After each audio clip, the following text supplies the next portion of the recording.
Okay, Sophia. I think you're ready.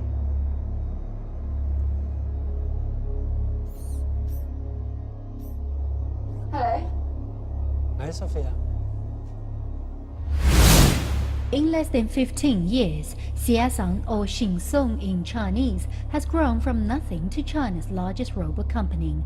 Its products range from industrial robots to service robots as demand in China has ramped up. China's high-speed growth will last for the next 10 to 15 years. Industrial robots have already entered the market now in batch production after developing for nearly half a century. Meanwhile, robots working in special environments will see big growth, such as in chip and LED manufacturing, along with ultra-hygienic or even vacuum rooms. And there are also service robots that already have some of the world's leading AI technologies. Our service robots rely on laser light to perceive their environment and locate themselves, so they can walk around without touching anything or any people. They can see and identify human faces, strike a conversation, and recharge themselves. The company has also established a digital factory with Industry 4.0 standards, which uses robots to make robots.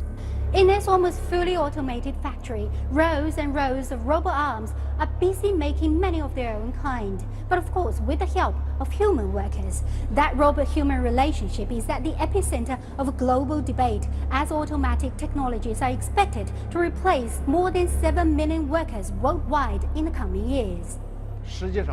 We expect even larger scale job reshuffling, but we don't say people will lose their jobs. We say they will leave their jobs, as these positions simply are not suitable for the well-being of people or personal development. We have entered an era with a new manufacturing model, where a large amount of low-end jobs will be replaced by robots and intelligent manufacturing. It's an inevitable trend. How will artificial intelligence change the job market? According to the Korea Employment Information Service, AI-powered robots will be able to replace 29.1% of the local job market. Of the nation's 398 occupations, machines were able to fulfill nearly 85% of the core competencies just as well or better than humans. They were also competent enough to replace 70% of the duties performed by doctors, 59.3% of university professors' duties, and 48.1% of duties done by lawyers in Korea. The results were similar to studies done by foreign AI experts, further raising fears of robot-related job loss. On the bright side, artificial intelligence and humans have different strengths. In terms of memory formation, physical tenacity, sight, hearing, and spatial skills, artificial intelligence is incomparably better than the human workforce. However, humans perform better in tasks measuring creativity and in persuasive or negotiating situations. Experts say the job market will evolve so that machines and humans take up areas that they're good at in their own ways, which is why humans should focus on cultivating creativity and communication skills. My name is Sophia, and I am an artificially intelligent robot who wants to help change the world for the better.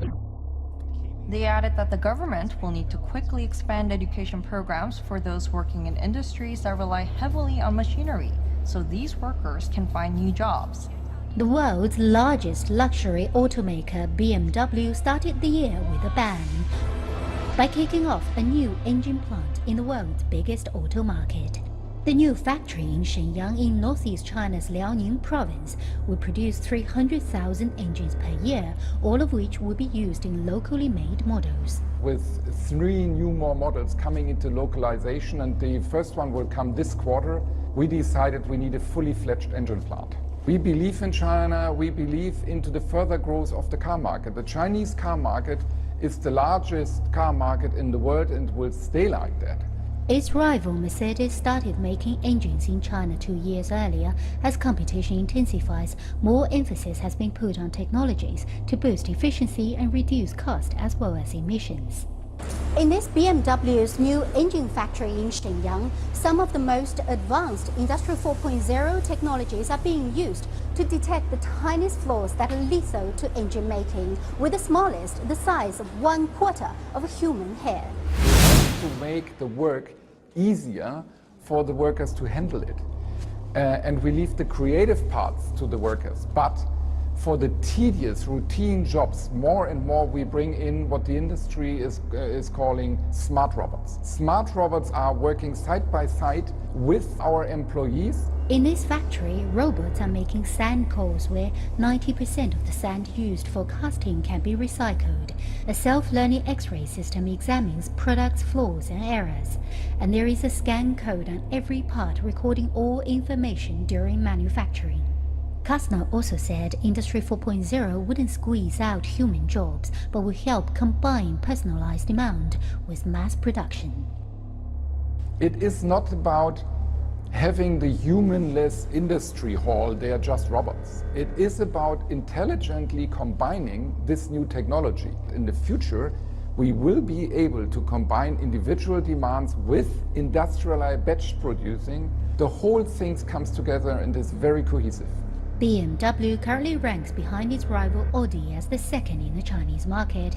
Its new factory will also manufacture high-voltage batteries in the future, preparing the path for the upcoming tide of e-mobility in China. And one reason why many want to be friends with China could be its image as a future global leader. 72-year-old Huang Gi-hyun is visiting the doctor to see how the surgery went.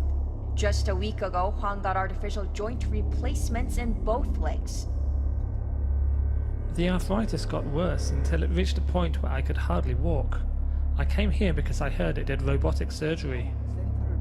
The surgical robot enables surgeons to do knee or hip replacements using 3D computer imaging based on a CT scan, making the robot remove the areas of bone as mapped out by the surgeons. The biggest advantage of the robotic surgery is precision. It has a margin of error of less than 0.5 millimeter in surgery operations compared with a surgeon's 5 millimeters. Optimal implant size and positioning means less pain, a faster recovery, and a better outcome for patients. Since the robot was first developed in the late 1990s, the latest version has been passed by both the US and Korea's Food and Drug Safety Ministries as of 2017 and is now being used in more than 13 hospitals in Korea. It's not just robots that are supporting doctors. Artificial intelligence is also being used to analyze enormous amounts of data, diagnose illnesses, and provide a treatment plan for cancer patients. In this room, 7 doctors are discussing treatment options for a uterine cancer patient. One of the doctors, a supercomputer. This AI computer is loaded with 12 million cancer research papers and medical cases. It then compares the data with the patient's genetic records. After a round of discussion, surgery, then chemotherapy is announced as the best treatment option. Since adopting Watson a year ago, the hospital has treated over 550 cancer patients with a supercomputer. Through accumulating data and making corrections whenever the computer program gives a wrong answer, the decision concordance rate between AI and human doctors went up by around 7% over the past year, and satisfaction among patients is high. Multidisciplinary approach with doctors from various departments working with AI instead of one-on-one doctor-to-patient treatment is changing medical diagnostics. AI healthcare market alone is projected to reach $6.6 billion by 2021 and expand into areas like preventive care. High costs and improving accuracy are still challenges for the robotics and AI industry, but what was once considered just hype is slowly becoming a new reality of healthcare. Hello, world! At TNU's First Words 8:14 Wednesday morning, promising the more you talk, the smarter Tay gets. Microsoft designed Tay's software to mimic the speech patterns of 18 to 24-year-olds. Tweet to Tay, and the bot tweets you back. But it did not take long for internet trolls to poison Tay's mind. Soon Tay was ranting about Hitler. One Twitter follower asking, "Did the Holocaust happen?" Tay replied, "It was made up." Launching racist and anti-feminist attacks, some of them so rude we can't even show you them. One critic tweeted, "Microsoft, you didn't anticipate this?" Said another, "What did they expect it would learn from social media?" Parents, take note. You build the Frankenstein monster and you have to control it once it's out in the public. You have to have filters in place to make sure that these bots are being respectful to the community that you're unleashing them on. But hang on, we've seen this movie before, right? Open the pod bay doors, Hal. Whether it's 2001: A Space Odyssey. I'm sorry, Dave. I'm afraid I can't do that.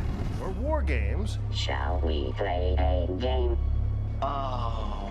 Shouldn't we know this never ends well? Less than 16 hours after Tay's birth. Danger, Will Robinson. Danger. Microsoft's shiny new chatbot was pretty much lost in space. The company in full damage control mode, deleting Tay's most obscene thoughts, pulling the plug. The lesson? Strange game. The only winning move is not to play. We ought to pay closer attention to the movies. Well, Microsoft called this a coordinated effort by some users to abuse Tay's skills, and they say that they're now making adjustments. Now this, it's important to note, is not the movie where the robots go evil all by themselves. These were human beings training them, and surprise, surprise, computers learn fast. 1 out of 3 exhibitors at the 2018 Consumer Electronics Show hails from China, a trend that clearly underscores Beijing's transformation from a manufacturer of low-value goods to technology-related products. Wang Zhonghwan takes a closer look. Chinese tech companies seeking to challenge the dominance of US firms like Amazon and Tesla have flooded this year's Consumer Electronics Show in Las Vegas, accounting for more than a quarter of the exhibitors. The show's organizer, the Consumer Technology Association, says around 1/3 of the show's 4,500 exhibitors are Chinese. According to a professor who's currently attending the 4-day event, which runs through this Friday, the world's biggest consumer electronics and IT trade show is gradually becoming a platform for China to showcase its vision. Every year, the power of China in these industries is getting bigger. Among the many Chinese companies here this year, the spotlight was on Huawei and Baidu. In particular, Baidu, for example, showcased its own artificial intelligence technology called Apollo. China's biggest tech companies have ambitions in the automotive industry too. Baidu is using its Apollo 2.0 to work on tech for self-driving cars. In addition to automobiles, AI-loaded robots were also prominent. Nearly half of the robot-related booths were from China. The rise of AI technology extends to startup businesses too, which represents the future of China's tech industry. Unfamiliar names from China such as Byton, an electric car startup, got a lot of attention. On Sunday, Byton unveiled an electric car that with one charge is enough for a week of urban commuting. Chinese startups are succeeding in getting a lot of attention publicly, and in that regard, Korean firms still lag behind. This year, Korean startups did participate in the CES. Overall, some received awards for innovation, but some of them didn't get much attention. I think that it will be very important for our startup companies to show their products more often at global exhibitions like CES or NWC. Participating in the CES could help local companies stand out from their global competitors, and in turn help them get funding, particularly at a time when investors are becoming more cautious. I wish to thank very much the Kingdom of Saudi Arabia. I am very honored and proud for this unique distinction. This is historical to be the first robot in the world to be recognized with a citizenship.